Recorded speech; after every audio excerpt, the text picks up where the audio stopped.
সারা দুনিয়ায় যদি কোনো স্ত্রী তার স্বামীর ঘরে সুখে থাকে, তাহলে সেই সুখটা হলো আমার, সেই সুখী হলাম আমি, সেই সুখী হলো তোমার মেয়ে উম্মে হাবিবা।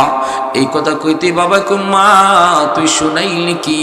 উপরের দিকে খেজুর পাতার ছাউনি, আসমান দেখা যায়, খাটের মধ্যে কোনো তোষক নাই, আবার পালং নাই, একটা চেয়ার নাই, ভাঙ্গা ঘর, ভাঙ্গা দেয়াল।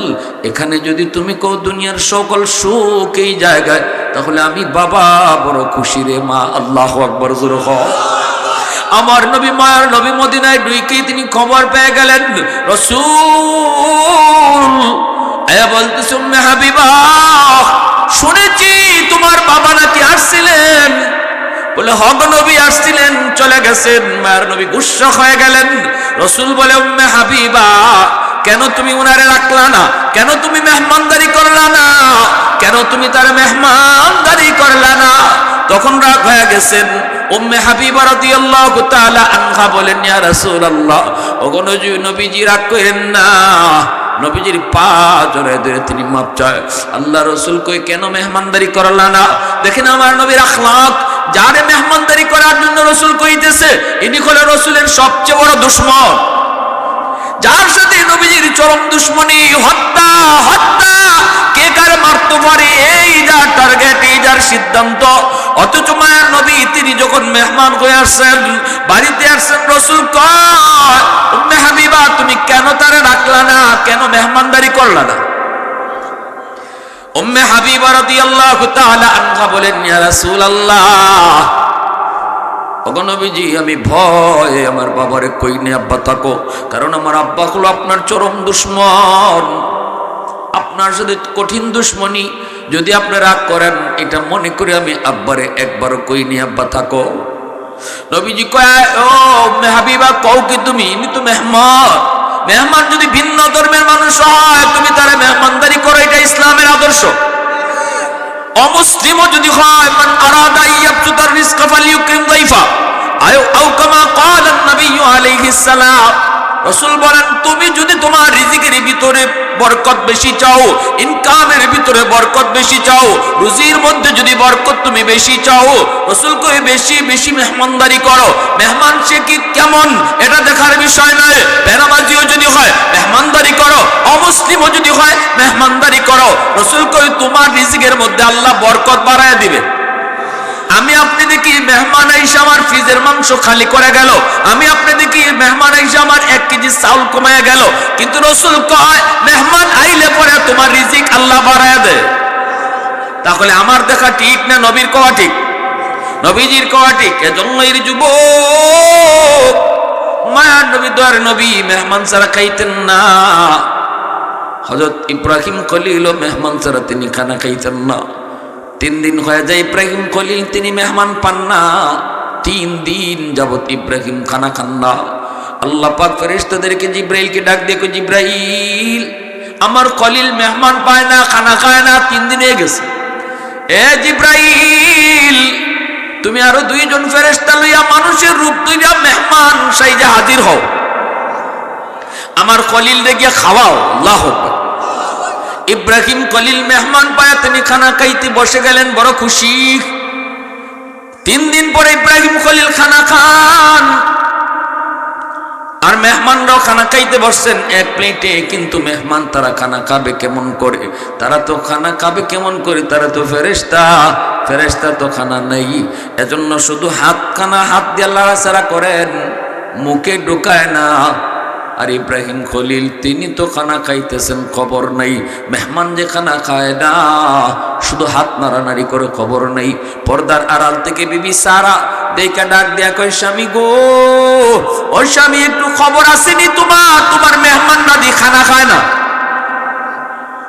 তোমার তো খবর নাই, তুমি তো খাইতেছো, মেহমানে খালি হাত নাড়ায়, খবর দি নাই। ইব্রাহিম খলিল সাহেব দেখে, হ মেহমান তো খানা খায় না। তখন ডাক দিয়া কয়, ভাই সমস্যা কি ভাই, তোমরা খাও না কেন? ও ভাই খানাটা হালাল, 100% হালাল খানা, কোনো ভয় নাই, কোনো সন্দেহ নাই, খানা খাও, খানা মজাদার হইছে, কেন খাও না? তখন জিব্রাইল মুস্কি হাসি দিয়া কয়, নবী গো আমরা খানা খাইমু কেমনে? আমরা মানুষ নি, আমরা মানুষ নি গো নবী। খানা খাইমু কেমন করে? আমরা তো ফেরেশতা, আইসি আপনারে খানা খাওয়াইবার লাগি। সুবহানাল্লাহ জোরে কও, আরো জোরে কও না সুবহানাল্লাহ। প্রশংসা করব কার? আরো জোরে কও না কার? वहदत की हिफाजत नहीं बेकुव्वत बाजू, वहदत की हिफाजत नहीं बेकुव्वत बाजू, आती नहीं कुछ का बिहाक़ल खुदा दा, आती नहीं कुछ का बिहाक़ल खुदा दा, ऐ मर्द खुदा तुझको कुव्वत नहीं हासिल, जा बैठ किसी गार में अल्लाह को कर याद, जा बैठ किसी गार में अल्लाह को कर याद, ये सच है कि बातिल की तरफदार नहीं हम, गद्दार न समझो हमें गद्दार नहीं हाँ। मुसलमाনের आवाज को अल्लाहु আকবার। ভাইরা বন্ধুরা জন্য বলতেছিলাম, যুবক মেহমানদারি কথা কোন কথা থেকে আইছে? ইব্রাহিম খলিল মেহমানদারি করছেন, নবীও মেহমানদারি করছেন। আল্লাহ নবী বলতেছেন, উম্মে হাবিবা কেন তুমি তোমার আব্বারে মেহমানদারি করলা না? ঠিক না? উম্মে হাবিবা কয়, নবী গো আপনার সাথে কঠিন দুশ্মনী, এজন্য আমি ভয় আপনার আমার আব্বারে রাখি নেই। রসুল কয়, কেন রাখলা না? রসুল তো রাগ করছেন। এইবার উম্মে হাবিবা কয়, বাপ নবী গো আপনি আমার আব্বার জন্য একটু দোয়া করেন। আমার মনের ভিতরে কত জ্বালা কত যন্ত্রণা, যখনই আব্বার কথা মনে হয় তখনই আমি ভিতরে ভিতরে কান্দি। আমার নবী আমার স্বামী রহমতের নবী দু জাহানের বাদশাহ, অথচ আমার আব্বা নবীর দুশ্মন। এটা কেমনে আমি নিজের মনরে বুঝাই গো নবী? এজন্য আপনার কাছে দরখাস্ত করে একটু দোয়া করেন, আল্লাহ যেন আমার আব্বারে হেদায়েত দান করে, আল্লাহ যেন আমার আব্বারে আপনার সাহাবী বানায় দেয়। রসুল কয়, উম্মে হাবিবা মুনাজাতটা তুমি করো, আমি নবী তোমার সাথে আমিন করব। সুবহানাল্লাহ, আওয়াজ দেখো। রসুল কয়, উম্মে হাবিবা শুনো শুনো, মুনাজাত তুমি উঠাও, যা তুমি কইবা আমি নবী তোমার সাথে আমিন আমিন কইব। উম্মে হাবিবার সাথে সাথে হাত বাড়ায় দিছে নামাজান, হাত বাড়ায় কো, মালিক ও আসমানের মালিক জমিনের মালিক ও কলবের মালিক, ইয়া মুকাল্লিবাল কুলুব, ও হেদায়েতের মালিক, আল্লাহ আমার আব্বারে তুমি হেদায়েত দাও, আমার স্বামীর সাহাবী বানাও। মায়ার নবীর সাথে সাথে কয় আমিন। রসুল আমিন কইতে দেরি আল্লাহর দরবারে কবুল হইতে দেরি হয় নাই। সেই কবুলিয়ত প্রকাশ পাইছে ফতে মক্কার দিন। রসুলের সেই আমিন বলার কবুলিয়ত প্রকাশ করেছে আল্লাহ পাক মক্কা বিজয়ের দিন, যেদিন মক্কা বিজয় হয়েছে। আবু সুফিয়ান আব্বাস রাদিয়াল্লাহু তাআলা আনহুর তাবুতে, আব্বাস রাদিয়াল্লাহু তাআলা আনহু নবীর তাবুতে নিয়ে গেলেন। আল্লাহ নবী তার কালেমা গ্রহণ করলেন। এরপরে হযরত আব্বাস রাদিয়াল্লাহু তাআলা আনহু বলে, নবী গো আবু সুফিয়ান লিডার মানুষ, তার একটু সম্মান কিছু দেওয়া যায়নি? আল্লাহ রাসূল তখন সম্মানের ঘোষণা দিতেছেন, এ মক্কার মানুষ, আজ তোমরা আল্লাহর ঘরখানায় কাবায় যারা ঢুকবা তোমরা নিরাপদ। আজ তোমরা আবু সুফিয়ানের ঘরে যারা আশ্রয় নিবা তোমরাও নিরাপদ। যার যার ঘরে যে আশ্রয় নিবা সেও নিরাপদ। আল্লাহ নবী ভাবে সবাইকে ঘোষণা দিলেন, লা তাসরিবা আলাইকুমুল ইয়াউম ইয়াগফিরুল্লাহু লাকুম ওয়া আনতুমুত তুলাকা। আজ আমি তোমাদের সবাইকে সাধারণ ঘোষণা করলাম, মক্কার মানুষের কোনো বদলা আমি নিব না। যেই মক্কার মানুষ আমারে মাইরে আমার দেশ থেকে বাইর করছো, বিন্দু পরিমাণ বদলা আমি আজ নিব না। আল ইয়াউম ইয়াউমুল মারহামা, আজকে তোমার ঘর থেকে যদি তোমারে মাইরা ফিটায়া বাইর করে দেয়, তুমি যদি শক্ত লিয়া ফিরাও, বদলা নিবানি না নিবানা? আমরা বদলা নিব 100%, ঠিক না? আর আমার মাইরা বাইর করছো, এবার তুই বুঝবি। কিন্তু রাসূল যেই মানুষগুলা রসুলকে মারলো, যেই মানুষগুলা সাহাবীদেরকে মারলো, যেই মানুষগুলা এত নির্যাতন করে মক্কা থেকে বের করে দিল, সন্তান দেখতে দিল না, স্ত্রীকে যাইতে দিল না, স্ত্রী স্বামীর কাছে যাইতে দিল না, স্বামীকে স্ত্রীর কাছে আসতে দিল না, নির্যাতনের পর নির্যাতন, রাতের পর রাত, দিনের পর দিন নির্যাতন যারা সইল, এই মানুষগুলি আজকে মায়ার নবীর সামনে আসামি, আজকে রসুলের সামনে তারা আসামি।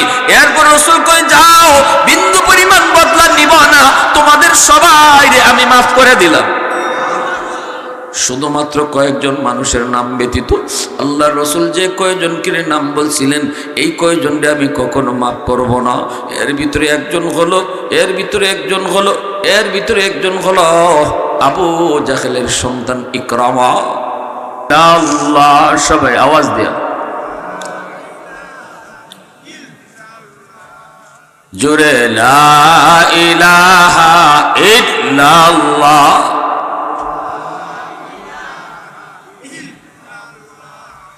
লা ইলাহা ইল্লাল্লাহ।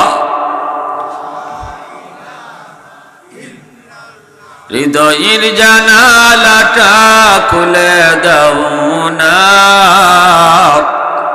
প্রভুর ডাকে মন সারা দাও না, প্রভুর ডাকে মন সারা দাও না।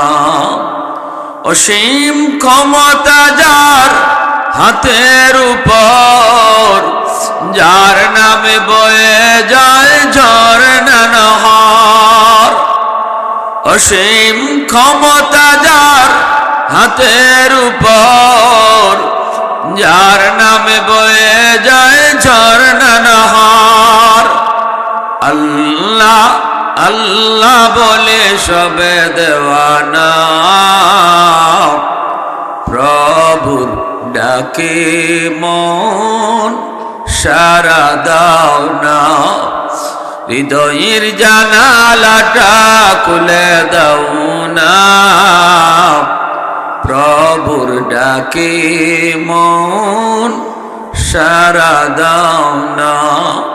আল্লাহ আল্লাহ আল্লাহ আল্লাহ আল্লাহ আল্লাহ আল্লাহ আল্লাহ আল্লাহ আল্লাহ আল্লাহ আল্লাহ আল্লাহ আল্লাহ আল্লাহ।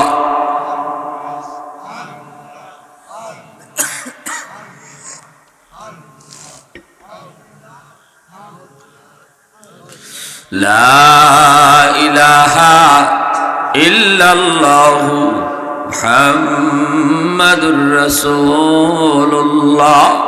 জোরে সুরে বলি সাল্লাল্লাহু আলাইহি ওয়াসাল্লাম।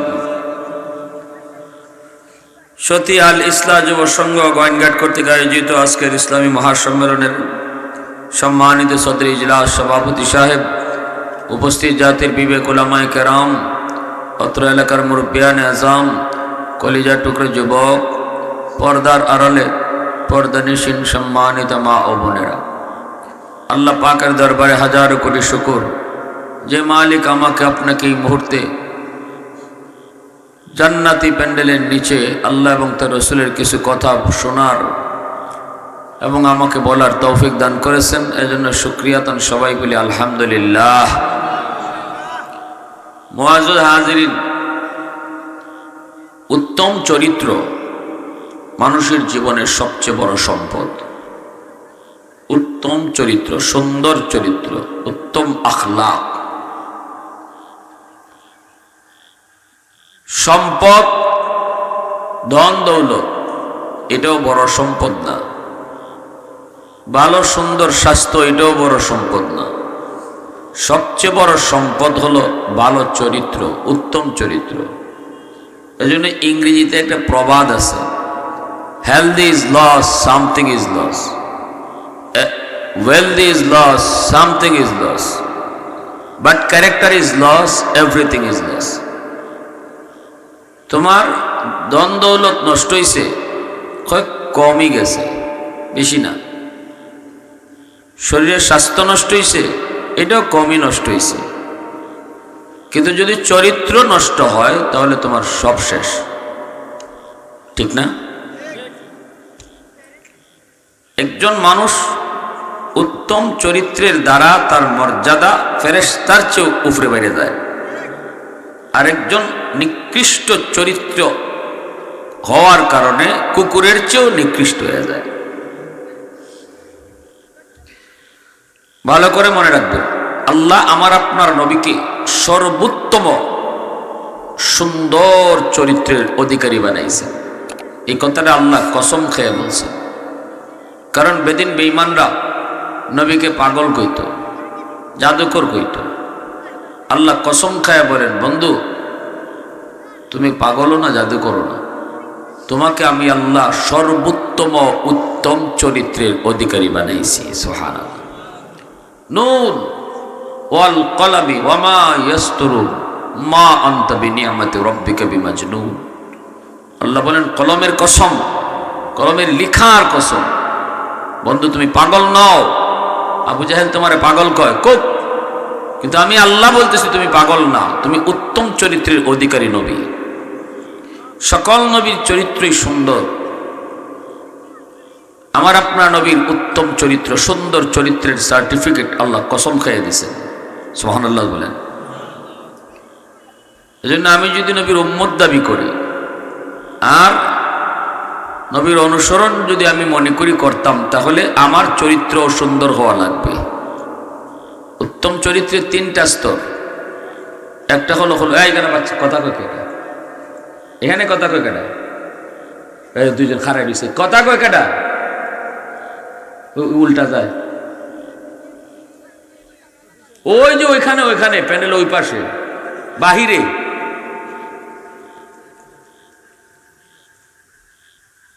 যারা দুইজন কইছে দেখতে, এরা উল্টা গেছে না সাহেব।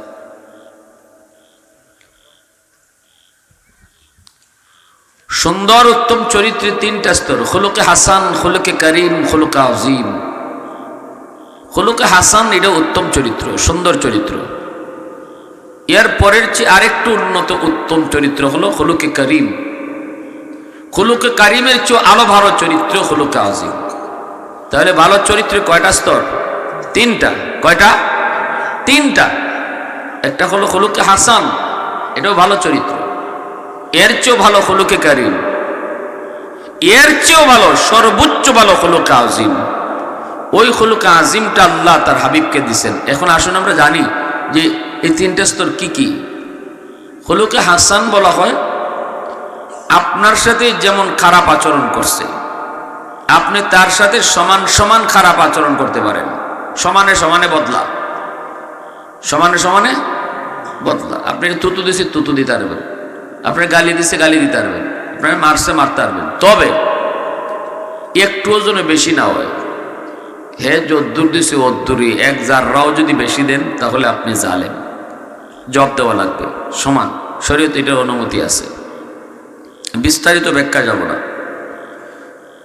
এরপরে উত্তম চরিত্র হলো, এর চেয়ে আরো একটু ভালো হলো যে না, আমার সুযোগ আছিল সমান সমান বদলা নেওয়ার, নিলাম না, যা আমি তোরে মাফ করে দিছি। এটা হলো খুলুকে কারিম। সমানে সমানে বদলা নেওয়ার সুযোগ আছিল, আমারে বাপ তুললে গালি দিছ, আমিও তোরে বাপ তুললে গালি দিতে পারতাম, দিলাম না, যা একটা ভুল করছ, মাফ করে দিছি। এটা খুলুকে কারিম, দ্বিতীয় সর্বোচ্চ স্তর। এর চেয়েও ভালো আরেকটা চরিত্র আছে। কবি এটা আবার কি? মাফ করে দেওয়ার পরে আর কি থাকে? বলে না, মাফ করে দেওয়ার পরও আরেকটা গুণ আছে, সেটা হলো আবার রসুলের চরিত্র। এটা হইল যে না, মাফ করে দেওয়া, মাফ করে দিছি, মাফ করে দেওয়ার পরে তার দুনিয়া আখিরাতে শান্তির লাগে আরো দোয়া করা। সুবহানাল্লাহ, আসতে হয় ভাইরা। বোঝা যায় এই গোয়েন গেটের সব মানুষ এই গুণ লয়ে বই রয়েছে, সবের মধ্যেই আখলাক। এই জন্য আপনাদের কাছে মনে হয়েছে এটা বিষয় না, আমরা তো এরমই করি। আমাদেরকে গালি দিলে গালি জবাবও দিই না, মাফ করি। শুধু মাফ করি তা না, বরং এরার লাগে আবার দোয়াও করি আখিরাতে দুনিয়াতে। আমার রসুলেরই আখলাক ছিল। জোরে কন্যা সুবহানাল্লাহ, আরো জোরে কন্যা সুবহানাল্লাহ। আমার ভাইরা, বন্ধুরা, যুবক, দ্বীনের নবী, মার নবী, আমার আপনার নবী, তিনি বলেন আল্লাহ পাক আমার দুনিয়াতে পাঠাইছে উত্তম চরিত্রে পূর্ণতা দানের জন্য, সুন্দর চরিত্রে পূর্ণতা দানের জন্য।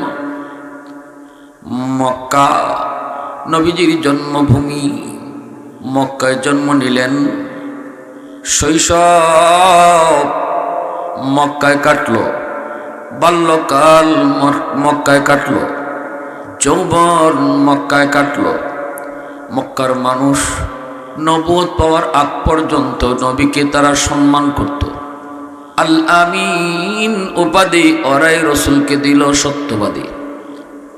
কিন্তু যেদিন যখনই রসুল কয় আমি আল্লাহর রসুল, এক মালিকের দাওয়াত দেন, তখনই ওরা রসুলের বিরুদ্ধে চলে গেল। এইবার আর রসুল ভালো না, এইবার আর মোহাম্মদ ভালো না। এতদিন পর্যন্ত মোহাম্মদ তাদের কাছে ভালো, কিন্তু যখনই রসুল কালেমার দাওয়াত দেওয়া শুরু করেন, তখনই ওরা নবীজির বিরুদ্ধে চলে গেল। আল্লাহর নবীকে আর মক্কায় থাকতে দিবে না, মক্কায় থাকতেই দেবে না। নবীকে হত্যা করার প্ল্যান পর্যন্ত করে, মায়ার নবীকে হত্যা করার প্ল্যান পর্যন্ত করে। আল্লাহ পাক রসুলকে জানায় দিলেন, বন্ধু তুমি অচিরেই মদিনায় হিজরত করবা। রসুল আমার আপনার নবী মক্কা ছেড়ে যেতে চান না। মক্কা জন্মভূমি ছেড়ে কেউ কোথাও যেতে চায় না, কারণ জন্মভূমি গ্রামে হোক, রাস্তা থাকুক আর না থাকুক, জন্মভূমির মায়া সবারই আসেনি না নাই? হ্যাঁ, আমেরিকাকে ফইরা নিছে, কত এসি মেসি, মকমলের বিছানা, খাদেম খুদ্দাম, টাকা পয়সা যা চায় তা পাইতেছে, সব ঠিক আছে। তো এর ফরজ জিগাইন তো ওই গ্রামের গোয়েনঘাটের ওই গ্রাম, যে গ্রামও আইটটা যাওয়ার লাগে, নাইলে গরু গাড়িতে যাওয়ার লাগে, এই ফেক ফাইরে যাওয়ার লাগে। এই গ্রামের মায়াটা আমেরিকার থেকে কেউ বলতে পারেনি, জিগাই পারে? হ্যাঁ, যাইব আমেরিকা, লন্ডন, এয়ারফোর্ট কান্দে কেন? যে বাড়ির থাকতো এই বাড়ির কারেন্টই আসিল না। গর্ভবতী মহিলার হাসপাতাল নিতে রাস্তাতে হয়ে যেত। এই ধরনের গ্রামও থাইকো যখন লন্ডন যায়, এয়ারফোর্ট কান্দে কেন? জন্মভূমির মায়ায়, ঠিক কিনা? আমার রসুল যখন মক্কা থেকে মদিনায় হিজরত করেন, তখন নবীজিরও কলিজা ছিঁড়ে যাইতেছে। রসুল মক্কার দিকে চাইয়ে চাইয়ে কাঁদতেছেন, আর মক্কার লক্ষ্য করে বলতেছেন, আমার প্রিয় জন্মভূমি, আমি তোমাকে ভীষণ ভালোবাসি। মক্কারে কইতেছেন, কিন্তু আমার স্বজাতীয় লোকগুলি যদি আমার সাথে শত্রুতা না করত, আমি কখনো তোমাকে ছেড়ে যেতাম না। রসুলের চোখ দিয়ে দাঁড়ে পানি পড়তেছে। তখন আল্লাহ কোরআনে আয়াত নাজিল করে বন্ধুরে সান্ত্বনা দেয়। আল্লাহকে, বন্ধু কোরআনে কসম খাইয়া বলি, কান্দো না, অচিরেই তোমাকে আবার তোমার জন্মভূমিতে সসম্মানে আমি আল্লাহ ফিরাই দেব। শুধু আমার কথাটা এখন মানো বন্ধু, যাও। মায়ার নবী, দয়ার নবী, ঘর চতুর্দিকে দুশ্মন ঘেরাও করে ফেলছে অস্ত্র লইয়া। রসুল ঘুমায় রয়েছেন চাদরের নিচে মুড়ি দিয়া। এরা নিয়ত করছে রসুল ঘুম থেকে উঠলেই মারব, ঘুমন্ত অবস্থায় মারত না। আল্লাহ রসুল এই মুহূর্তে হযরত আলী রাদিয়াল্লাহু তাআলা আনহুকে বলতেছেন, আলী তুমি আমার চাদরের নিচে ঘুমাও, আর যারা আমার মারতে আইছে এদেরই কিছু আমানত আমার কাছে রয়েছে। আমি যদি এই আমানতগুলা তাদেরকে বোঝায় না দিয়া যাই, তাহলে ওরা আমার বদনাম করবে। মুহাম্মদ আমাদের আমানত লিয়ে গেছে। আজকে যে কাফিরগুলা রসুলকে মারার জন্য আসছে, ওরা তাদের দামি জিনিস, টাকা বলো, পয়সা বলো, স্বর্ণ বলো, স্বামী তার স্ত্রীর কাছে রাখতো না, রসুলের কাছে রাখতো আমানত। স্ত্রী স্বামীরে এত বিশ্বাস করতো না, রসুলকে যত বিশ্বাস করত। ভাই ভাইরে এত বিশ্বাস করতো না, রসুলকে যত বিশ্বাস করত। বাবা সন্তানরে এত বিশ্বাস করতো না, রসুলকে যত বিশ্বাস করত। সন্তান বাপরে এত বিশ্বাস করতো না, রসুলকে যত বিশ্বাস করত। নিজের আপনজনের কাছে জিনিস আমানত না রাইখা মক্কার মানুষ মুহাম্মদুর রাসূলুল্লাহর কাছে আমানত রাখত। ওই নবীর ওরা মারতে এসে এবার আল্লাহ রসুল কোন আলী এতগুলা জিনিস আমার কাছে আমানত, আমি এগুলা লয়ে যদি যাই তাইলে এরা কইব মোহাম্মদ আমাদের আমানত লয়ে চলে গেছে, ভাগছে। তখন হয় না, আলী আমানতের লিস্টটা তোমার কাছে বুঝাই দিয়া গেলাম, আমি চলে যাচ্ছি, যারা আমারে মারতে এসে এদের কিছু জিনিস আছিল আমার কাছে, তুমি বুঝাইয়া দিও। কিতা বুঝেন? আখলাক কারে কয়? আমি হইলে কি হইতাম, আপনি হইলে কি কইতেন? কইতেন আগে ইটা খাইয়া লই, হারামির বাচ্চা আমার কাছে টেয়া রাখছে, হে এখন আজকে আমরা মারতে এসে, ঠিক না? ইটা খাই হ্যাঁ ফেরত দেওয়ার চিন্তা করতেন? হ্যাঁ, এ কত বড় হারামির হারামি, আমার কাছে জিনিস রেখে গেছে, বোর কাছে না রেখা আজকে আমারে মারতে আসছে। তুই একটা আগে লইয়া লই, এটাও এলে আপনিও করতেন, আমিও করতাম। কিন্তু রসুল শিখায় গেছে লা ঈমান লিমাল্লাহ আমানাতালা, লা ঈমান লিমাল্লাহ আমানাতালা, ইজা যুইয়াতিল আমানাতু ফান্তাজিরিস সাআ।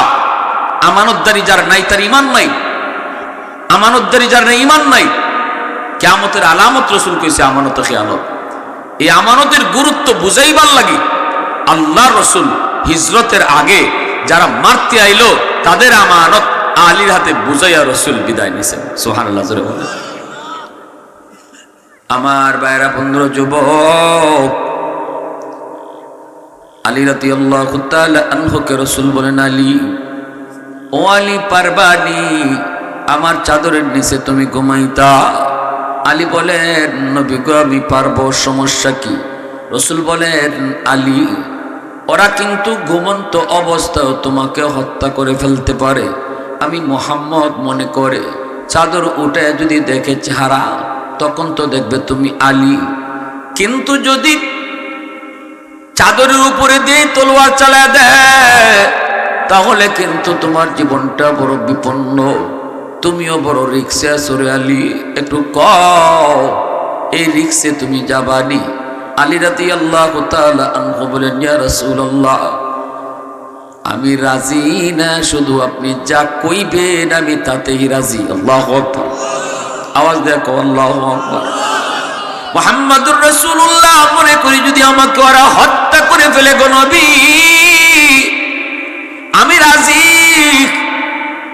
কেমন আশিক রাসূল, চিন্তা করেন, নিশ্চিত তিনি মনে করতেছেন হয়তো অ্যাক্সিডেন্ট, এরই তো হওয়া স্বাভাবিক। অপেক্ষা করতেছে করতেছে, এক পর্যায়ে দুই একটা যদি ঢুকা দুধ পেটা, আর ঘুম থেকে উঠার অপেক্ষা করে লাভ নাই, মারো, ঘুমন্ত অবস্থায় মারো, এমনটা করাটা স্বাভাবিক। কিন্তু আলী বলে, নবী গো অসুবিধা নাই, আমি রাজি আছি। আল্লাহু আকবার, জোরে কও। এইবার আমানতটা রেখে মায়ার নবী, দার নবী তিনি চললেন। আল্লাহকে যদি আমি আপনি জিজ্ঞেস করি, ও মালিক, তোমার বন্ধু তো আমানত, আলীকে বুঝা গেল, কিন্তু তুমি তোমার আমানত কোন দিকে পাঠাইছো? কার কাছে তুমি পাঠাইছো? কারে তুমি বুঝাইছো? তোমার আমানত তো হলো তোমার বন্ধু, বন্ধুরে তুমি কার কাছে পাঠাইছো? আল্লাহ তখন জবাব দিবে, আমার বন্ধুরে আমি আবু বকরের হাওলা করছি। সুবহানাল্লাহ, আওয়াজ দিয়ে করুন সুবহানাল্লাহ। গভীর রাত মায়ার নবী আবু বকর সিদ্দিকের দরজার সামনে যায় হাজির। আস্তে করে নবীজি ডাক দেন, আবু বকর। দরজা খুলে ফেললেন। মায়ার নবী জিজ্ঞেস করে, আবু বকর, এত তাড়াতাড়ি দরজা খুলছো কেমন করে? সিদ্দিক আকবর বলে, নবী গো, আজ থেকে 40 দিন আগে আপনি কানে কানে আমারে বলছিলেন, আবু বকর, যে কোনো এক রাইতে তোমাকে নিয়ে আমি হিজরত করব। ওগো নবীজি, খোদার কসম, ওই দিন থেকে আজ পর্যন্ত কোন রাতে আমি আবু বকর বিছানায় পিঠ লাগাই না। দরজার সামনে দাঁড়ায় দাঁড়ায় সারা রাত আমি কাটাই গো নবী, শুধু আপনার ডাকের আশায়। যদি আপনি ডাক দিলে আমার দরজা খুলতে দেরি হয় তাহলে তো আপনার কষ্ট হবে, এজন্য দরজার পাশে দাঁড়ায় দাঁড়ায় রাত কাটায় দেই। আওয়াজ দিয়ে কও না সুবহানাল্লাহ, আরো জোরে কও না সুবহানাল্লাহ। সিদ্দিক আকবর ইবনে কুহাফা, রাসূলের বিকল ছায়া ছবি, দিনের তরে কে আর মন দিনের তোরে কে আর এমন উজাড় করে দিল যা কিছু সবই, উজাড় করে দিল যা কিছু সবই। রাসূলের প্রিয়তম কে আর এমন, রাসূলের অনুগত কে আর এমন, রাসূলের ডাকে সদা তৈরি থাকে, রাসূলের নীতিমালা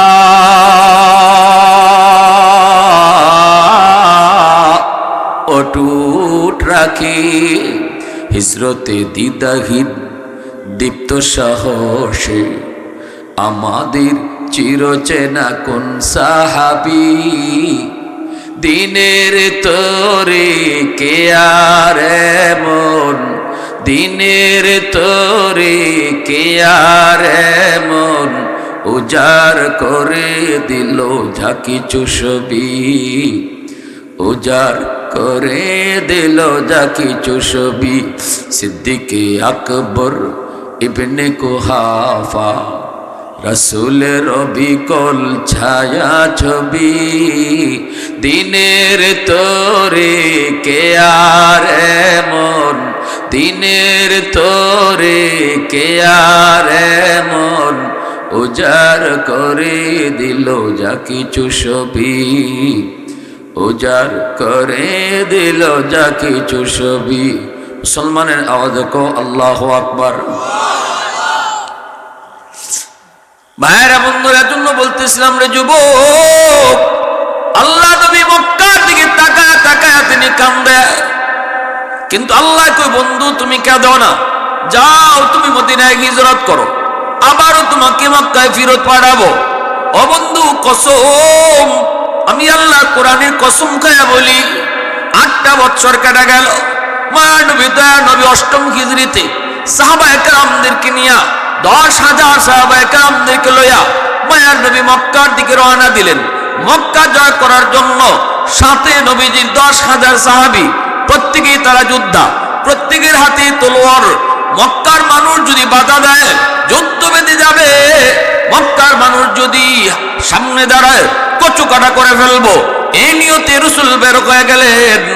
সন্ধ্যা হয়ে গেল, মক্কায় ঢুকতে যাবেন, নবীজি নিষেধ করলেন। সাহাবীরা, সন্ধ্যা হয়ে গেছে, রাতের আধারে মক্কায় ঢুকো না, কারণ অন্ধকারে মারামারি করলে পরে কে কারে মারে সেটা ঠিক নেই। নারীও তলোয়ারের নিচে পড়ে যেতে পারে, শিশুও না তলোয়ারের নিচে পড়ে যেতে পারে। না না, অন্ধকারে মারামারি করা যায় না। নিরপরাধ মানুষ তলোয়ারের নিচে পড়ে যেতে পারে। শিশু হত্যা করা ইসলামে কখনো সেটা মেনে নেয় না, আমরা ইসলামে কখনো করে না। এর নাম হলো মানবতা। ইসলাম মানবতা শিখায়, ইসলাম মানবতা শিখায়, রাসূল মানবতা শিখায়। আজকে আমেরিকা বলো, ইসরায়েল বলো, ওরা যা মানবাধিকারের কথা কয় সব হলো ধোঁকা। ওরা মানবতা বুঝে না। যদি মানবতা বুঝতো তাহলে গাজার শিশু হত্যা করতো না। ওরা যদি মানবতা বুঝতো মুসলমান নারীদেরকে হত্যা করতো না। আল্লাহ রসুল মক্কায় ঢুকবেন, সন্ধ্যা হয়ে গেল, রসুল কয়েন না সন্ধ্যার সময় না, সকাল হলে পরে আমরা যুদ্ধ করব, মক্কায় ঢুকবো, সকালে আমরা মক্কায় ঢুকবো, এই রাত্র আমরা এই সমতল জায়গায় কাটায় দিব। অথচ সাহাবায়ে কেরাম প্রত্যেকেরই মনের ইচ্ছা ছিল, যে স্পিরিট নিয়ে তারা আইছেন এই স্পিরিট নিয়েই তারা মক্কায় ঢুকবেন। রসুল বাধা দেন। আল্লাহ নবী কয় না, তোমরা এখানে তাবু বানাও। 10,000 সাহাবায়ে কেরাম তারা তাবু বানালেন রাত কাটানোর জন্য, রাত কাটাবেন। রসুল বলেন, আমাদের 10,000-এর জন্য তোমরা চুলা বানাও, রান্না বান্না করা লাগবে। চুলা যেই পরিমাণ লাগবার কথা ডাবল বানাও, ডাবল। যদি লাগবো 500 বানাও 1000, যদি লাগে 200 চুলা বানাও 500। রসুল বলেন চুলা ডাবল বানাও। সাহাবায়ে কেরাম কেন নবীজি ডাবল চুলা বানাইতে বললেন তখন তারা বুঝেন নাই। অথচ আল্লাহ পাক আমার আপনার নবীরে কি পরিমাণ যুদ্ধের কৌশল আল্লাহ জ্ঞান দিয়েছেন। রসুল চুলা বানানোর ভিতরে একটা উদ্দেশ্য, চুলা বেশি বানানোর মধ্যে নবীজির একটা যুদ্ধের কৌশল আসেনি না নাই? রাসূল বলেন বাথরুম যদি লাগে 500 তাহলে বাথরুম বানাও কম, বানাইবে 200 যদি লাগে তে বানাও 100 যদি লাগার কথা তে বানাও 50টা। রাসূল বলেন বাথরুম বানাও কম আর চুলা বানাও জোরে জোরে। মক্কার লিডার আবু সুফিয়ান খবর পাইছে মুহাম্মদুর রাসূলুল্লাহ বিশাল কাফেলা লইয়া, মুজাহিদ বাহিনী লইয়া মক্কার অদূরেই তিনি এক জায়গায় অবস্থান করতেছেন, রাত কাটাইতেছেন। সকাল হলে পরে যুদ্ধ শুরু হবে, সকাল হলে পরে যুদ্ধ শুরু হবে। আবু সুফিয়ান লিডার, সে গুপ্তচর পাঠাইছে সন্ধ্যা রাতে আসার পরে, কয় যায় যায় দেখিয়া পাহাড়ের উপর থেকে দূরে দূরে দূরে তাকায় তাকিস, দেখিস আবার ধরা পড়িস না, একটু দেখবে কি পরিমাণ মুজাহিদ সাথে লই আইছে মোহাম্মদ। গুপ্তচর সিআইডি পাহাড়ের উপর থেকে দেখতেছে, যে টাইমে হে আইছে দেখতো এই টাইমে মুসলমানরা খানা ফাঁকাইবার লাগি চুলায় আগুন জ্বালাইছে। চুলা যে পরিমাণ লাগবার কথা সমান না বেশি, মনে আসেনি? এখন সারা ময়দান জুইরা সিআইডি দূর থেকে দেখে খালি আগুন আর আগুন দেখা যায়। কি দেখা যায়? এখন হে এখান থেকে কয় ভগবান ভগবান, রাম রাম রাম রাম রাম। চুলাও যদি ই পরিমাণ হয়, মানুষ না জানি কি পরিমাণ, ওইটা লেগে গেছে। চুলাও যদি ই পরিমাণ হয়, মানুষ না জানি কি পরিমাণ। হে দিছে দূর গিয়া কয় নেতা মায়ের খরণ লাগতো না, তাড়াতাড়ি বাগো। লোক যে কি পরিমাণ মোহাম্মদের সাথে আইছে এটা হিসাব করা সম্ভব না। আবু সুফিয়ান কারে বুকার বুকা কস না, একটু ধারণা দেন, একটু আন্দাজ করে ক কি পরিমাণ। দুর্মি আমি মানুষ গণ্য কখন, চুলা গণ্যই তো কুল পাইছি না। মানুষ গণ্য তো পরে, আগে তো চুলা। কত একটু আন্দাজ করে ক, চুলার আন্দাজে ক। চুলা যে পরিমাণ দেখলাম, একটা চুলার যদি 10 জনে খাওয়ান ফাঁক হয়ে থাকে, তাও আমার মনে হয় নিচেও 50-60 হাজারের কম না মানুষ। অথচ রসুলের সাথে সাহাবি আইছেন মাত্র কয় হাজার, 10,000, কয় হাজার আইছেন। হ্যাঁ কয় চুলার আন্দাজে কয় 50-60 হাজারের কম হইতো না। আবু সুফিয়ান কয় অত মানুষ পাইল কই মোহাম্মদ, আর যুদ্ধ করে কি হইব? ওই দুর্বল হয়ে গেছে মন, সারা রাত লিডারের ঘুম নাই। ফজরের সময় ফাটাইছে আরেকটারে, হয় তুই যাই একটু দেখিয়া আগ্রাইতে যে রিপোর্ট দিল এটা ঠিক না বেঠিক। হে যে টাইমে গেছে এই টাইমে মুজাহিদরা ঘুম থেকে উঠিয়া বাথরুমের সামনে গিয়ে তারা লাইন ধরছেন সাহাবীরা। বাথরুম সমানে সমানে না কম, আরো তো কম যদি বাথরুম হয় 500-10,000 মানুষের লাগে যদি 50টা বাথরুম হতে কিতা বুঝুন, বাথরুমের সামনে লাইন হইবনি নইতো না। হে বাথরুমের সামনে এক লাইন দেখিয়া এ কয় রাম রাম রাম রাম রাম। এর লাগছে আরো ডর, আরে আল্লাহ সবের তো আর বাথরুমে চাপ দিছে না। যে তাবুতে আছে 50 জন, এখান থেকে 2 জন আইছে মনে হয় বাথরুমে, বাকি 40 জন বা 45 জন তো তাবুতে রয়েছে। তো বাথরুমের সামনে যদি অত মানুষ হয়, না জানি তাবুর ভিতরে কি পরিমাণ। এইটা দেখে দিছে দৌড় গেকল লিডার, যান বাঁচাইতে হইলে তাড়াতাড়ি বাগো, অস্ত্র লইও না। আর আমি গেলাম আমি ইতত নাই। আবু সুফিয়ান কত একটু খইয়া যা, তুই তো খইয়া যাইবে, কি পরিমাণ লোক, একটু ধারণা দেস না, কালকে সকালে যে যুদ্ধ করবো ধারণা নিতেই হতো। তখন কয় ধারণা আর কি দিমু তোমার উস্তাদ। হ্যাঁ কত কইছে? কয় হ্যাঁ কইছিল 50-60 হাজার। দৌড়মিয়া বাথরুমের সামনে তুই 50-60 হাজার খারাপ হয়েছে, হয়েছে নি কাম? এ আবু সুফিয়ান কয় এই মক্কাবাসী, যুদ্ধ টুদ্ধ না, কেউ সামনে খারইও না, খারইলে বিপদ, যার মতো যে বা যে পারো তাড়াতাড়ি যান বাঁচাও। আবু সুফিয়ান নিজেও যান বাঁচাই লিছে। উনি গেছেন গা রসুলের চাচা হযরত আব্বাস রাদিয়াল্লাহু তাআলা তাবুতে সুপি সুপি। হযরত আব্বাস রাদিয়াল্লাহু তাআলা নবীজির আপন চাচা, ওনার কাছে গিয়ে বন্ধু মানুষ আবু সুফিয়ানের, গিয়া কয় দোস্ত পিছে যা হইছে হইছে, ভুল হইছে, বহু ভুল করছি, এখন আর না, বুঝে লাইছি ইসলাম ওই সত্য, দেখে ইসলাম ধর্মই সত্য। তখন হযরত ওমর রাদিয়াল্লাহু তাআলা দূর থেকে দেখেই তলোয়ার লই আইছেন, আবু সুফিয়ানকে খতম করে লিতা। কারণ আবু সুফিয়ান অনেক জ্বালাইছেন। আব্বাস রাদিয়াল্লাহু তাআলা বলতেছে ওমর তারা আমি নিরাপত্তা দিছি, সাবধান, তলোয়ার তুইল না, নবীজির কাছে লই যাইম। রসুল যা ফয়সালা দেন তা আল্লাহ রসুলের কাছে নিয়ে আইসেন। নবীজির কাছে আইসেন পরে আবু সুফিয়ান নিজে সারেন্ডার করে বলতেছেন, আমি দিল থেকে ইসলাম গ্রহণ করছি। আল্লাহ রসুল মানিয়ে নিছেন গা। রসুল মানবেন না কেন? রসুলের সম্পর্ক আর একটা জিনিস আছে তো, নবীজির সম্পর্ক হইল শ্বশুর। নবীজির সম্পর্কে কি? শ্বশুর। নবীজির একজন পবিত্র বিবি হযরত উম্মে হাবিবা রাদিয়াল্লাহু তাআলা আনহা, ইনি আল্লাহ রসুলের বিবি, ওনার বাবা আবু সুফিয়ান। আমার ভাইরা বন্ধুরা, যুবক, আবু সুফিয়ান তার সবচেয়ে আদরের মেয়েটা হলে উম্মে হাবিবা। উম্মে হাবিবা রাদিয়াল্লাহু তাআলা আনহা, তিনি নবীজির পবিত্র বিবি।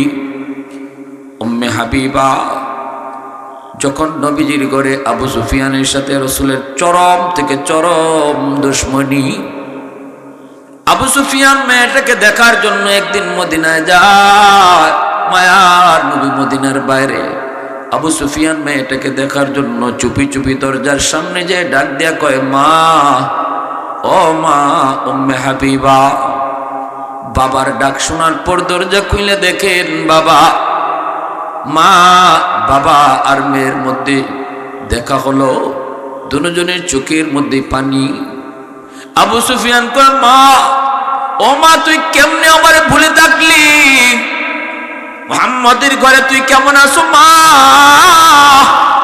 আমার বড় জানতে মন চায়, কারণ মুহাম্মদের সাথে আমার দুশ্মনী। না জানি মুহাম্মদ আবার তোরে কোনো কষ্ট দেয় কিনা। এজন্য রাতের আধারে বাবা এসেছি একটু জানার জন্য রে মা। ভিতরে ঢুকতে দিবানি। সাথে সাথে উম্মে হাবিবা রাদিয়াল্লাহু তাআলা আনহা দৌড় দিয়ে ঘরের ভিতরে ঢুইকা যে খাটটার মধ্যে মায়ার নবী ঘুমাইতেন, ওই খাটের মধ্যে যে একটা চাদর বিছানো, বিছানার চাদরটা টেনে টান দিয়ে উপরে উঠে যাও। এরপরে বাবারে বলতেছেন, বাবা ভিতরে আসো। আবু সুফিয়ান তখন ভিতরে যায় ঢুকলো, বলতেছে, বাবা বস। তখনই আবু সুফিয়ান কয়, মা, মারে তুই আমারে কই বসাইবি? একটা খালি একটা পালঙ্গ, একটা চাদর আছিল, চাদরটাও তুই লাফালাইলি। এ মা, তুমি কি চিনো না, জানো না তোমার বাবা কত শানে চলে?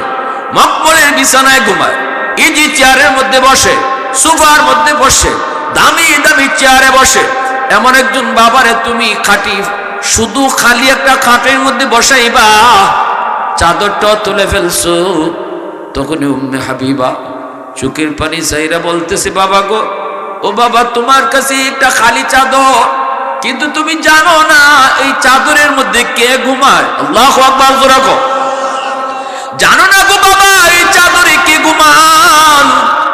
দু জাহানের বাদশা রাহমাতুল লিল আলামিন, সরওয়ারে দু জাহান এই চাদরে ঘুমায়। যেই চাদরে আমার মায়ার নবীর দেহ লাগছে, এই চাদরে তোমাকে আমি বসতে দিতে পারি না। আওয়াজ দিয়ে কও না সুবহানাল্লাহ, আর জোরে কও না সুবহানাল্লাহ। উলফত মে তেরি ওয়াইসিনে দান কো তোরা, বু বকর উমর নকশ কদম তেরা ন ছোরা, আয়ুশাক নবী ওয়াকে আসরার মদিনা, সুলতান কা সুলতান है सुल्तान मदीना, सरकार का सरकार है सरकार मदीना, गुलजार का गुलजार है गुलजार मदीना। अल्लाह ने मक्का ही में ये काबा बनाया, इस काबा का काबा तेरे मरकद को बनाया, ऐसा लम्हा जी चले जा राह मदीना, सुल्तान का सुल्तान है सुल्तान मदीना, सरकार का सरकार है सरकार मदीना, गुलजार का गुलजार है गुलजार मदीना। मुसलमाনের আওয়াজ দেখো, আল্লাহু আকবার। ভাইরা বন্ধুরা, আমার নবী, মায়ার নবী মদিনার বাইরে দাওয়াতের কাজে বের হয়েছেন। এইবার আবু সুফিয়ান কয়, মা, মুহাম্মদের ঘরে তুমি কেমন আছো একটু কও। এখনো ভালো কিছু খাইতে গেলে তোর চিন্তায় আমি খাইতে পারি না রে মা। তুই তো গরুর গোশত পছন্দ করতি, তুই তো উটের মাংস পছন্দ করতি, তুই তো কলিজা বড় পছন্দ করতি। কলিজা খাইতে গেলেও আমি এখন খাইতে পারি না। মা তোর কথা মনে পড়ে যায়, মা একটু কও না। বাবা আর মেয়ের সাথে সম্পর্ক থাকে অনেক গভীর, কারণ ছেলের চেয়ে মেয়েরা বাবাকে বেশি ভালোবাসে, ঠিক না? বলে মাতে না বা, ছেলের থেকে মেয়েরা বাপরে বেশি ভালোবাসে না? এই কথা সবাই একমত। তাইলে মেয়ে যদি অয়তে বাপে মুখ কালা করেন কেন? ছেলে হইলে আপনি গরু জবাই করে আকিকা খাওয়ান, আর তো মেয়ে হইলে পরে আপনি মুরগি দিয়ে খাওয়াইতে ওরা যে না কেউ। আবার দেখা যায় কিছু কিছু স্বামী আছে, মেয়ে সন্তান পর একটা দুইটা তিনটে হইলে মা বউরে সাইরে দেয়। তাহলে কি বুঝে? অথবা বউর সাথে খারাপ আচরণ করে, বউর সাথে রাগারাগি করে। তাহলে বোঝা গেল ছেলে দেয় আল্লাহ আর মেয়ে দিছে বউয়ে। ছেলে মেয়ে কে দেয়? জোরে কন। যে মেয়েটা আপনার জন্য এত দরদি, কি যার দরদি? সংসারে দুই ধরনের, সংসারে কিন্তু একটা রাজনীতি আছে, প্রত্যেকটা ফ্যামিলিতে একটা রাজনীতি আছে। কি রাজনীতি? ছেলে মেয়ের মধ্যে একদল বাপের পক্ষে আর একদল মার পক্ষে। ছেলে মার পক্ষে আর মেয়ে যেরকম না। এই জন্য দেখবেন বাপে যদি মারে ধমক দেয়, মার সাথে যদি বাপ মার যদি ঝগড়া হয়, তখন ছেলে মার পক্ষ লইলায়, পক্ষ লই আব্বা তুমি খালি আমারে হুদাহুদি বকো, তুমি খেল লাগি তামা তো, তুমি খেল লাগি তা করো, এসে টিকিসিকা বাপের সাথে। আর মেয়ে গিয়া মারে দোষে, তুমি অত কথা হোকে জানো না আব্বার একটু মাথা গরম। এই তো ঠিক কই ভাই, ওই ঠিক কইল ঠিক না হইল ঠিক, আমরা বেঠিক কই কোনটা? জিয়ে গিয়ে কইব আম্মা অত মাতকে লাগি, অত না মাতলে হয় না, আব্বার একটু মাথা গরম, এটা জানো না তুমি। ওই গে বাপরে কুস্তা কয় না, মারে গে দমক দে, আর ফুয়া বাপরে দমক দে। যে মেয়েটা সংসার জীবনেও পারিবারিক জীবনে রাজনীতি তো তোমার কর্মী, তোমার দলের লোক, এই মেয়েটা দুনিয়া তাইলে তুমি খুশি হইবার কথা, তোমাদের সেরা খালো হইলে দুস্থ দুস্থ শুনছিলাম না কিতা ওই ববে কইস তো কোথাও শুনলাম না দি কিতা হয়েছে ফুরি ওই ন খাম হয়েছে কয় রে দোস্ত ওইটার লেগে তুই ওই সেরি হয়েছে দেখিয়া তুই কোনো খবরই দিলে না, কিন্তু ফু তৈলে তো ঠিক ফোনটা দিয়ে কইলে নে।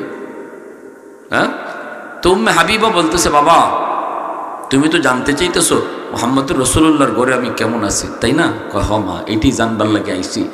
মা রে একটু ক না, সুখে আসো না দুঃখে আসো? কারণ পৃথিবীতে মেয়েটা স্বামীর ঘরে যদি সুখে থাকে তাহলে বাপমার জন্য সবচেয়ে খুশির খবর হয় এটা। আর যদি কোনো বাপমা শুনে তোমার মেয়েটা স্বামীর ঘরে কষ্টে আছে, তখন বাপমার জন্য পৃথিবীতে সবচেয়ে বড় কষ্টের খবর এই খবরটা, ঠিক না? এইটা মান্য নিতে পারে না।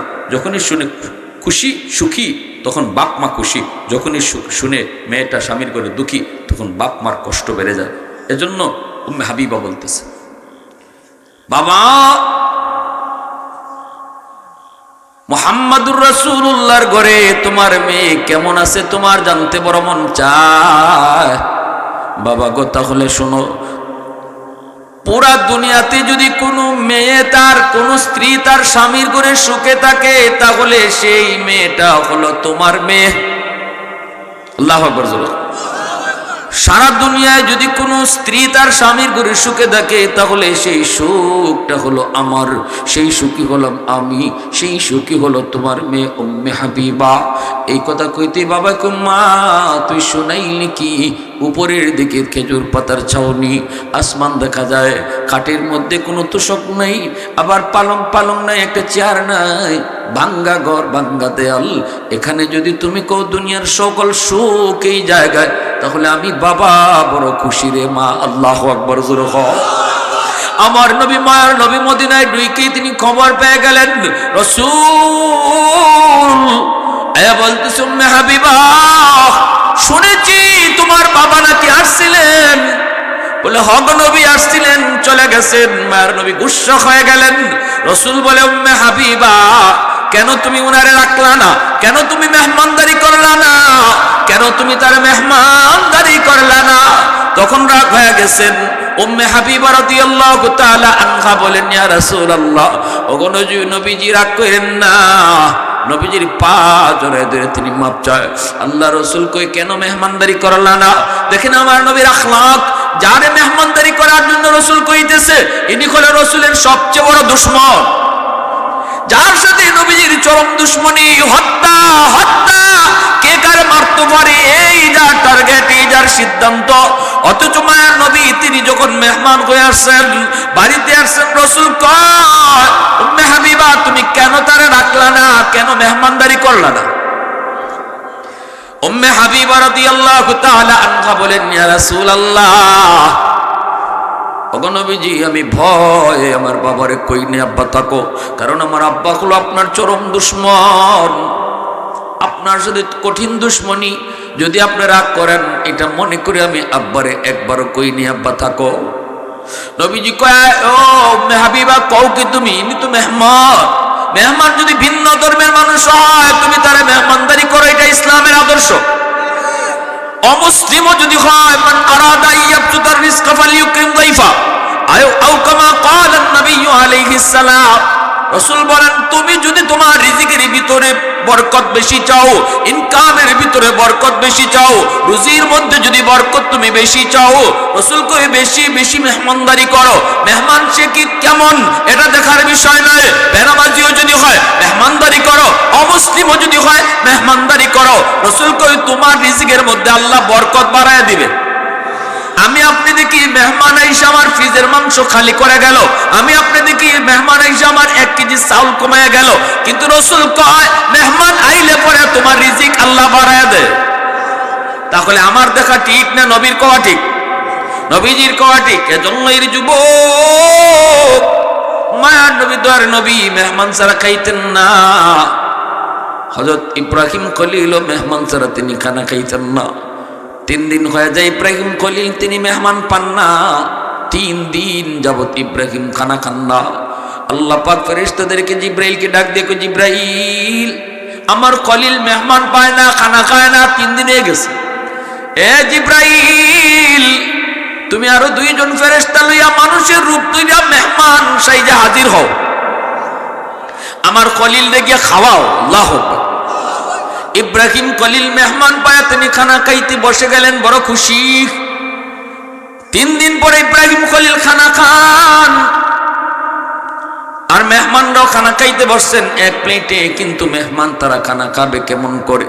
তারা তো খানা খাবে কেমন করে? তারা তো ফেরেশতা, ফেরেশতা তো খানা নেই। এজন্য শুধু খানা হাত দিয়ে লাড়াচাড়া করেন, মুখে ঢুকায় না। আর ইব্রাহিম খলিল তিনি তো খানা খাইতেছেন, খবর নেই। মেহমান যে খানা খায় না, শুধু হাত নাড়ানাড়ি করে, খবর নেই। পর্দার আড়াল থেকে বিবি সারা দেখা ডাক দেয়া কয়, স্বামী গো, ও স্বামী, একটু খবর আসেনি তোমার? তোমার মেহমান না দিয়ে খানা খায় না, তোমার তো খবর নাই, তুমি তো খাইতেছো, মেহমানে খালি হাত নাড়ায়, খবর দি নাই। ইব্রাহিম খলিল সাহেব দেখে, হ, মেহমান তো খানা খায় না। তখন ডাক দেয়া কয়, ভাই সমস্যা কি ভাই, তোমরা খাও না কেন? ও ভাই, খানাটা হালাল, 100% হালাল খানা, কোনো ভয় নাই, কোনো সন্দেহ নাই, খানা খাও, খানা মজাদার হইছে, কেন খাও না? তখন জিব্রাইল মুস্কি হাসি দেয়া কয়, নবী গো, আমরা খানা খাইমু কেমনে? আমরা মানুষ নি, আমরা মানুষ নি গো নবী, খানা খাইমু কেমন করে? আমরা তো ফেরেশতা, আইসি আপনারে খানা খাওয়াইবার লাগি। সুবহানাল্লাহ, জোরে খাও, আরো জোরে খাও না সুবহানাল্লাহ। প্রশংসা করব কার? আরো জোরে খাও না কার? ওয়াহদত কি হিফাজত নেহি বেকুওয়াতে বাজু, ওয়াহদত কি হিফাজত নেহি বেকুওয়াতে বাজু, आती नहीं कुछ का बिहाकुल खुदा दा, आती नहीं कुछ का बिहाकुल खुदा दा, ऐ मर्द खुदा तुझको कुव्वत नहीं हासिल, जा बैठे किसी गार में अल्लाह को कर याद, जा बैठे किसी गार में अल्लाह का कर याद, ये सच है कि बातिल की तरफदार नहीं हम, गद्दार न समझो गम गद्दार नहीं हम। मुसलमाনের आवाज को अल्लाहु আকবার। ভাইরা বন্ধুরা জন্য বলতেছিলাম, যুবক মেহমানদারি কথা কোন কথা থেকে আইছে? ইব্রাহিম খলিল মেহমানদারি করছেন, নবীও মেহমানদারি করছেন। আল্লাহ নবী বলতেছেন, উম্মে হাবিবা কেন তুমি তোমার আব্বারে মেহমানদারি করলা না? ঠিক না? উম্মে হাবিবা কয়, নবী গো আপনার সাথে কঠিন দুশ্মনী, এজন্য আমি ভয় আপনার আমার আব্বারে রাখি নেই। রসুল কয়, কেন রাখলা না? রসুল তো রাগ করছেন। এইবার উম্মে হাবিবা কয়, বাপ নবী গো আপনি আমার আব্বার জন্য একটু দোয়া করেন। আমার মনের ভিতরে কত জ্বালা কত যন্ত্রণা, যখনই আব্বার কথা মনে হয় তখনই আমি ভিতরে ভিতরে কান্দি। আমার নবী আমার স্বামী রহমতের নবী দু জাহানের বাদশা, অথচ আমার আব্বা নবীর দুশ্মন। এটা কেমনে আমি নিজের মনে বুঝাই গো নবী? এজন্য আপনার কাছে দরখাস্ত করে একটু দোয়া করেন, আল্লাহ যেন আমার আব্বারে হেদায়েত দান করে, আল্লাহ যেন আমার আব্বারে আপনার সাহাবী বানায়া দেয়। রসুল কয়, উম্মে হাবিবা মুনাজাতটা তুমি করো, আমি নবী তোমার সাথে আমিন করব। সুবহানাল্লাহ, আওয়াজ দেখো। রসুল কয়, উম্মে হাবিবা শুনো শুনো,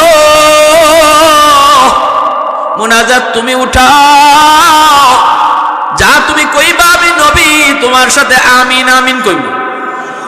উম্মে হাবিবার সাথে সাথে হাত বাড়ায় দিছেন আম্মাজান, হাত বাড়ায় কো, মালিক ও আসমানের মালিক জমিনের মালিক ও কলবের মালিক, ইয়া মুকাল্লিবাল কুলুব, ও হেদায়েতের মালিক, আল্লাহ আমার আব্বারে তুমি হেদায়েত দাও, আমার স্বামীর সাহাবী বানাও। মায়ার নবীর সাথে সাথে কয় আমিন। রসুল আমিন কইতে দেরি আল্লাহর দরবারে কবুল হইতে দেরি হয় নাই। সেই কবুলিয়ত প্রকাশ পাইছে ফতে মক্কার দিন। রসুলের সেই আমিন বলার কবুলিয়ত প্রকাশ করেছে আল্লাহ পাক মক্কা বিজয়ের দিন, যেদিন মক্কা বিজয় হয়েছে। আবু সুফিয়ান আব্বাস রাদিয়াল্লাহু তাআলা আনহুর তাবুতে, আব্বাস রাদিয়াল্লাহু তাআলা আনহু নবীর তাবুতে নিয়ে গেলেন। আল্লাহ নবী তার কালেমা গ্রহণ করলেন।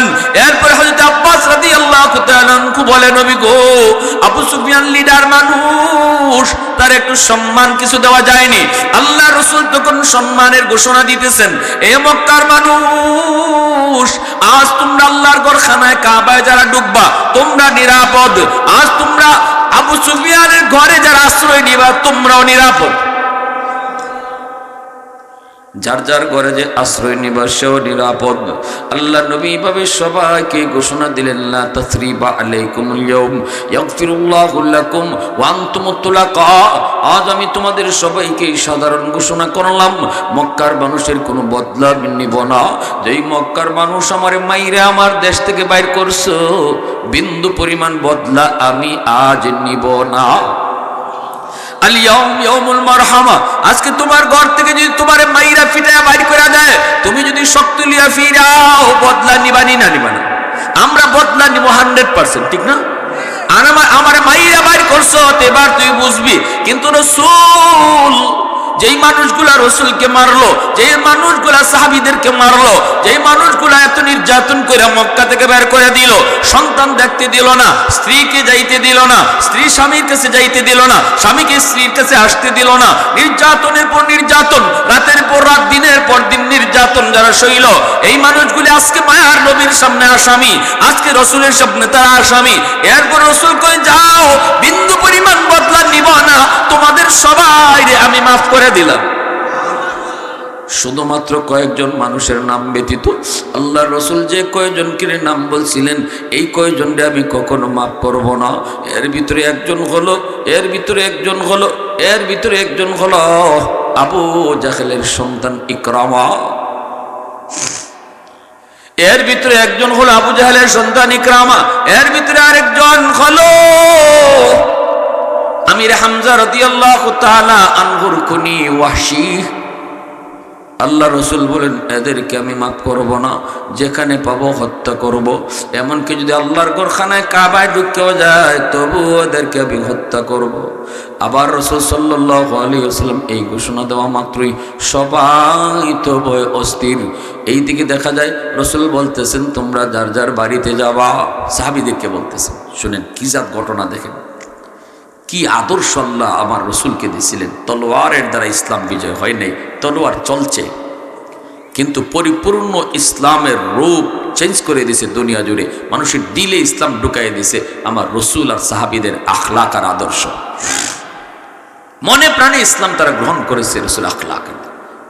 রসুল সাহাবীদেরকে বলেন, শোনো সাহাবীরা, আজকে তোমার বাড়িটা যে দখলে রাখছে এই দখলদার তোমার কাছে জিম্মি, এমনি হে কাঁপতেছে ডরাইয়া যে এখনই তাই আমার খুন করব। আমি যে এতদিন তার বাড়ি দখল করে রাখছি, তারে ফিটাইয়া ঘর থেকে বাইর করিয়া, এখন তো আইয়া আমার খুন করব। সবাই তো কাঁপতেছে। নবীজি বলেন, শোনো, প্রত্যেকে যার যার বাড়িতে যাবা, যায় দেখবা দখলদার তোমার বাড়ি দখল করে রাখছে। কিন্তু সাহাবীরা শোনো, আমরা মক্কা জয় করেছি নিজের বাড়ি দখলে নেওয়ার লাগি না, আমরা মক্কা জয় করেছি আল্লাহরে খুশি করার লাগি। অতএব তোমরা যার যার বাড়িতে যাবা, যায়া দখলদারকে ডাক দিয়া বলবা, ভাই এতদিন পর্যন্ত তুমি ছিলে এই বাড়ির দখলদার, মালিক ছিলাম আমি, কাগজপত্র ছিল আমার কাছে, CSRS সমস্ত ডকুমেন্ট ছিল আমার কাছে, তুমি মাত্র দখলদার ছিলা, পিটাই আমারে আমার বাড়ি থেকে বের করেছো। আজকে ক্ষমতা ছিল বাড়ির বদ ফিরায় নেওয়ার, কিন্তু আমার রসুল ঘোষণা দিয়েছে আমরা মক্কা জয় করেছি নিজের বাড়ি দখলে নেওয়ার জন্য নয়, আল্লাহকে খুশি করার জন্য, আল্লাহর দ্বীন প্রতিষ্ঠা করার জন্য। অতএব এই বাড়ির দখলদারি তোমার কাছে ছিল, মালিকানা আমার কাছে ছিল, এই মুহূর্তে আমি মালিকানাটাও তোমার আমি বুঝাইয়া দিলাম। দখলদার তখন অবাক হয়ে কয়, হায় আমি কি দেখলাম, আমি ভাবছিলাম কি আর হইল কি, বাইরে আমারে আর দেরি করিস না, তাড়াতাড়ি কালেমা পড়ে তোমরা মুসলমান বানায় দাও। দলে দলে দলে দলে মানুষ কালেমা পড়ে মুসলমান হয়েছে, দলে দলে কালেমা পড়ে মুসলমান হয়েছে। আল্লাহর নবী, রহমতের নবী, মায়ার নবী, রহমতের নবী, মায়ার নবী আবু জাহেলের ছেলে ইকরামাকেও তিনি ঘোষণা দিয়ে দিয়েছেন। আবু জাহেলের ছেলে ইকরামা রাদিয়াল্লাহু তাআলা আনহু, ইনিও পরে কালেমা পড়ে মুসলমান হয়েছেন। আমিরে হামজার হত্যাকারী ওয়াহশী রাদিয়াল্লাহু তাআলা আনহু, ইনিও কালেমা পড়ে পরে মুসলমান হয়েছেন। আল্লাহু আকবার। আবু সুফিয়ান এত দুশ্মনী ছিল, সে আবু সুফিয়ানও কালেমা পড়ে মুসলমান হয়েছেন। পরবর্তীতে অনেকগুলি যুদ্ধ তিনি করলেন, জান বাজি রেখে মুসলমানদের পক্ষে, ইসলামের পক্ষে যুদ্ধ করেছেন। সেই আবু সুফিয়ানের সন্তানের নামই হলো হযরত আমির মুয়াবিয়া। সেই আবু সুফিয়ানের সন্তানের নাম আমির মুয়াবিয়া রাদিয়াল্লাহু তাআলা আনহু। এজন্য ভাইরা বন্ধুরা, আবু জাহেলের সন্তান ইকরামা সারা জীবন আবু জাহেলের পাশে থেকে তিনি যুদ্ধ করলেন। বদরের যুদ্ধে বাবার সঙ্গী, মায়ার নবীর বিরুদ্ধে, বদরের যুদ্ধে বাবার সঙ্গী, বাবার নবীর বিরুদ্ধে যুদ্ধ করেছেন। অনেক বড় বীর বাহাদুর ইকরামা, আবু জাহেলের ছেলে ইকরামা। আবু জাহেল গর্ব করে বলতো, আবু জাহেল গর্ব করে বলতো, আল্লাহ আমার একটা সন্তান দিছে, গর্ব করে বলতো। সেই ইকরামা রাদিয়াল্লাহু তাআলা আনহু, ইনিও পরে কালেমা পড়েছেন। কেমনে? যখনই রসুল বলেছেন মক্কায় ঢুকবেন, আবু সুফিয়ান ঘোষণা দিছে যুদ্ধ করব না, আমরা বাধা দিব না, মুহাম্মদের বাহিনীকে বাধা দিয়ে আটকানো যাবে না। কিন্তু ইকরামা ইনি আবু সুফিয়ানের এই নির্দেশ মানেন নাই, মানতে পারেন না, কারণ অনেক বড় বীর। ইনি কিছু গ্রুপ লইয়া, সাথীদের লইয়া নবীর বিরুদ্ধে তিনি দাঁড়ায় গেছেন। আর তখন নবীজি ইকরামার মোকাবেলা করার জন্য হযরত খালিদ বিন ওয়ালিদ রাদিয়াল্লাহু তাআলা আনহুকে পাঠাইছেন। খালিদ বিন ওয়ালিদ রাদিয়াল্লাহু তাআলা আনহু আর ইকরামা দুজন হলেন বন্ধু। এই দুজন উহুদের যুদ্ধে আবার নবীর বিরুদ্ধে ছিলেন। খালিদ বিন ওয়ালিদও উহুদের যুদ্ধে রসুলের বিরুদ্ধে, মুসলমানের বিরুদ্ধে। ইকরামা তিনি তো বিরুদ্ধেই। এই দুইজনের আক্রমণের কারণেই উহুদের যুদ্ধে মুসলমানদের প্রাথমিক পরাজয়। মুসলমানদের পরাজয়টাই দুই বীর বাহাদুরের আক্রমণের কারণে। সেই খালিদ বিন ওয়ালিদ আজকে মুসলমান, কিন্তু ইকরামা তিনি এখনো মুসলিম। মক্কা বিজয়ের দিন ইকরামা যখন বিরুদ্ধে দাঁড়াইছেন, রাসূল খালিদ বিন ওয়ালিদকে পাঠিয়ে দিয়েছেন। দুই বন্ধু তখন যুদ্ধ, অল্প সময়ের ভিতরে খালিদ বিন ওয়ালিদ রাদিয়াল্লাহু তাআলা আনহুর কাছে ইকরামার বাহিনী পরাজিত হলো। এইবার যারা অনেকেই মারা গেল, অনেকেই আবার আহত হলো, অনেকে আবার ভাগলো। সেই ভাগার সাথে ইকরামা নিজেও ছিল। ইকরামা নিজে তিনি ভাগতেছেন, কারণ তিনি খবর পেয়েছেন নবীজি যে কয়েকজনকে হত্যার নির্দেশ দিয়েছেন, যেখানে পাইবা এদেরকে সেখানেই মারবা, এর ভিতরে একজন হলো ইকরামা। এজন্য ইকরামা তিনি মক্কা ছেড়ে ইয়ামেন চলে যাবেন। ইয়ামেন চলে যাবেন, দ্রুত মক্কা ছেড়ে তিনি পালাইতেছেন, কারণ তাকে হত্যার নির্দেশ। এইদিকে দেখা যায় আবু সুফিয়ান নিজেও মুসলমান হলেন। আবু সুফিয়ানের স্ত্রী হিন্দা তিনিও কালেমা পড়ে মুসলমান হলেন। যেই হিন্দা উহুদের যুদ্ধে আমির হামজার কলিজা চিবায়ে খাইছিলেন, সেই হিন্দাও মক্কা বিজয়ের দিন নবীজির সামনে সারেন্ডার করেছেন মুখ বান্ধা। আল্লাহর সামনে অনেক মহিলা লইয়া তিনি নবীর সামনে গেলেন, না যাইয়া সারেন্ডার করেন আর বলেন, মুহাম্মদ, আমরা বিশ্বাস করি ধর্ম সত্য ধর্ম ইসলাম ধর্ম, অতীতের কর্মের জন্য আল্লাহর কাছে তওবা করি, আল্লাহ যেন মাফ করেন, আর আপনি উদার দিলের মানুষ, আপনি আমাদেরকে ক্ষমা করেন। রাসূল বলেন, মুখ সরাও, তুমি কে? কয়, আমি আবু সুফিয়ানের স্ত্রী হিন্দা। মায়ার নবীর চোখ দিয়ে তখন পানি ঝরতেছে। এই হিন্দা আমার কলিজা টুকরা চাচার কলিজা চিবাইয়া খাইছে। মায়ার নবী দয়ার নবী এরপরে বলে, হিন্দা, আমার আল্লাহ তোমারে মাফ করে দিছে। আল্লাহু আকবার, আমিও মাফ করে দিছি। আমার আল্লাহ তোমারে মাফ করে দিছে, আমিও মাফ করে দিছি। ইকরামার বিবি উম্মে হাকিম ইনিও কয়, নবী গো মাফ চাই। ইকরামার বিবি ওনারও রাসূল মাফ করে দিছে। কালেমা পরে মুসলমান হয়েছে একদল নারী। এইবার ইকরামার বিবি তিনি ডাক দেয়া কয়, নবী গো, আপনার ডরে আমার স্বামী ইকরামা মক্কা ছেড়ে পালায় ইয়ামেন চলে যাইতেছে। গো নবী, আমি আপনার কাছে আমার স্বামীর ব্যাপারে আশ্রয় চাই, নিরাপত্তা চাই। আপনি যদি নিরাপত্তা দেন, আমি আমার স্বামী ইকরামারে যেখানে পাই সেখান থেকে নিয়ে আসবো। যদি আপনি নিরাপত্তা দেন, আর আমি যেমন সত্য ধর্ম গ্রহণ করেছি, আমার স্বামীও সত্য ধর্ম গ্রহণ করবে। আল্লাহু আকবার। রাসূল বলেন, যাও, অনুমতি দিলাম। ইকরামার বিবি উম্মে হাকিম উনিও চললেন ঘোড়ার উপরে সওয়ার হইয়া, দ্রুত স্বামীর আটকানোর জন্য। লোহিত সাগরের পারে যায় দেখেন স্বামী মাত্র জাহাজে উঠবে, তখনই যা স্বামীর আটকা দেন, স্বামী দাঁড়াও, যেও না, যেও না। ইকরামা অবাক হয়ে গেছে, এত লম্বা সফর তুমি কেমনে একা আইছো? এরপরে কয়, ঘটনা কি? কয়, আমরা কালেমা পড়া মুসলমান হয়েছি গো স্বামী, সত্য ধর্ম চিনেছি, ভুল করেছি, এতদিন যা করেছি ভুল করেছি।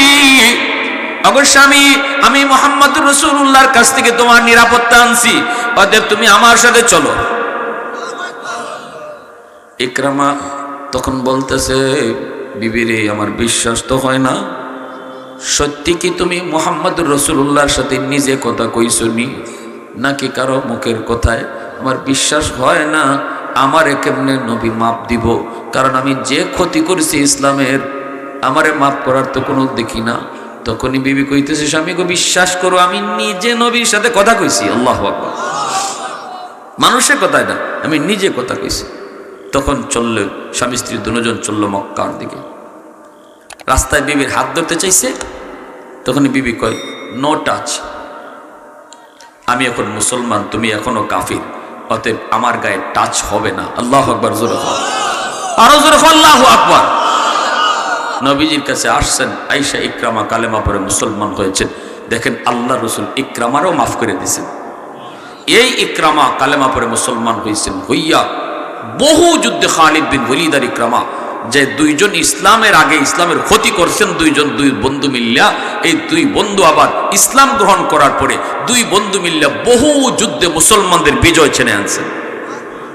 এমন ভাবে যুদ্ধ করতেন যে অতীতের কর্ম যেন আল্লাহ মাফ করে, আল্লাহ আমরা পিছনে যা ভুল করছি আল্লাহ যেন আমরা ওকে খুশি হয়। এমনকি ইয়ারমুকের যুদ্ধে এই ইকরামা তিনি যুদ্ধ করে করে করে করে বেঈমানদেরকে কচুকাটা কইরা তিনি শহীদ হন, আর খালিদ বিন ওয়ালিদের হাতে ইয়ারমুকের যুদ্ধে বিজয় আসে। আল্লাহু আকবার। জোরে বলেন, আর জোরে কোন আল্লাহু আকবার।